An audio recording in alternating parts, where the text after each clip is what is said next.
So we are now talking with the amazing and fantastic Amber Nash. Yeah. How have you enjoyed Texas? How have you enjoyed A-Kon? Great. I'd been to Houston before, and I'd been to Austin, but never to Dallas, and it's a beautiful place. And A-Kon's been great. They take care of everybody really well, and it's huge and crazy, but they really manage it, so it's like a super fun con. Well, good. I'm Yeah. glad you've enjoyed it. Yeah. Now, let's go into what everybody wants to talk about. Okay. Let's talk about Pam Okay. a little bit. Now, from episode 1 to now, I think arguably she's probably had the biggest change in, as far as character development is concerned. Mm-hmm.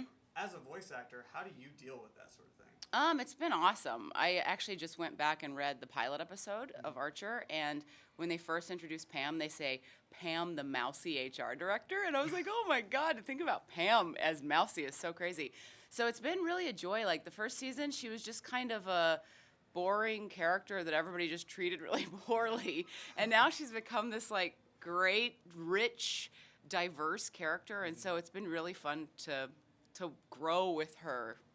Yeah, I mean, and I'm still waiting for the dolphin to come back. I know. Everybody's like, where's the dolphin? I, too, want to know. It may never come back. It's all right. Now, a lot of voice actors, they go into a booth. They don't ever able to talk to anybody, or even see any of their cast members. Is that the same for Archer as well? It is, yeah. They make the show in Atlanta, which is where I live, and also Lucky Yates, who plays Dr. Krieger, lives there, and Adam, the creator, he also plays Ray Gillette, is there. Oh, I didn't know that. But everybody else is in New York and LA, so we just go into the booth. We're by ourselves. The director, which is Casey, most of the time now, Casey Willis, is on the other side of the glass, and we just do our lines by ourselves. And it's the only way I've ever done it, so I don't know anything else. So for me, it makes perfect sense. But like I know on Bob's Burgers, they all get in a room together, and they kind of improvise a lot of their stuff. But they're there for like 8 hours, so it's a lot more expensive to get everybody in the same room. But it seems like it'd be a lot of fun. So Yeah. Maybe one day. That would be really cool. Now, you have a background in improv, so how is that transitioning from improv into voice acting? Because, I mean, improv is a lot of give and take Yeah. sort of thing. So standing in a studio and just doing it by yourself seems a little hard. Yeah, it actually, improv kind of helped me because all you have on stage is your body and your voice. And so in order to make things happen, you have to have physicality and a different voice every time you play a character. And so that helps me develop character voices. And when I first started doing voice work, it was definitely like, how do I do this? I don't have anybody to play off of. But you have the words right there, so it makes it really easy. And a lot of times in the booth, they'll be like, we'll improvise something different. Like, what do you think she would say? And it's never as good as what's written. So I really don't have to improvise that much. I can fall back on the script because the scripts are genuinely brilliant. Like, Adam writes the most amazing scripts. Now, how did you get into improv? I was in college. I was studying psychology, and I was just kind of like, I needed a creative outlet, and I didn't know what that was. And a friend of mine was like, I saw this thing called an improv show. Have you ever been to one? And I was like, no. So I went to an improv show, and I watched it, and I was like, oh my God, this is amazing. And I signed up for classes that night and took improv classes, and then found Dad's Garage, which is the theater I work at in Atlanta. And I just kept doing that for years and years and years, and I would bartend and clean toilets, and then finally they put me on stage, and then I quit my real job after a few years of doing that and became an actor full time. Yeah. That's a pretty big transition though, Yeah. to go from improv into voice acting. Yeah. So, I mean, how are you able to get into that? Well, actually, the story is that at Dad's Garage, one of the improvisers that worked there with us, his name's Christian Danley, and he was an animator with the 70-30 guys who were making, at the time, C-Lab, and then they went on to make Frisky Dingo. And so the guys that made that show, it was just like 5 dudes, like in a crappy house in Atlanta. So they would come see our shows. So they knew the Dad's Garage people, and we knew them.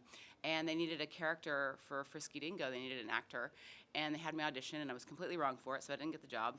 But then the role changed, and they had me come in and record for Val, and I got that job, and so that's how I started working with them. So they saw me at the theater, which was amazing that happened. And I don't think that's a common story on how to get into voice acting.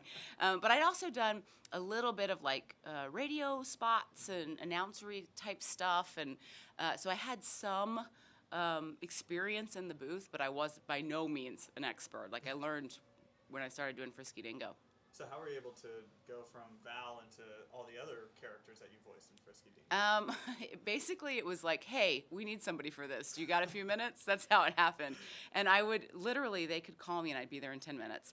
And they could pay me under the table. And like the union didn't know, the IRS didn't know. So it was really easy to work with. And so they'd ask me, they'd be like, can you do like a New York accent? This guy. We went limp on you. Sorry. And so I'd try it, and there's stuff I couldn't do, so they'd get somebody else to do it. But anything that I could possibly do, they'd just have me do it if it sounded different enough. Like if you couldn't tell it was the same actor. Yeah. Yeah. No, it doesn't. It Yeah. sounds really good. Thanks. So, now, last thing, we've talked a lot about Dad's Garage, and you've got a pretty big event coming up Yeah. next week. So Yeah. tell us a little bit about that. Great. It's our second annual Dad's Garage and Friends. We did one last year. And last year we had Tim Meadows and Colin Mockery and Aisha Tyler came. And this year we have Colin again. We have Fred Willard. We have Cedric Yarborough from Reno 911. And so everybody's coming into town, and then some other friends. And we're... Come on, get excited, Mike. So we're doing a big show with a bunch of different things and a bunch of improv and just playing with people. And it's at the Fox Theater, which is a really big theater in town. And we're super excited. It holds like 4,000 people. Oh, wow. So we hope that we sell at least 2,000 tickets. That'd be so cool to go Yeah, to. yeah. It'll be really fun. Especially, I mean, you get that many star-studded people on that Yeah, stage. it's That'd be crazy. So much fun. Like last year we had a great time, but this year is probably going to be even better. I wish I could go. I would hop on that flight right now.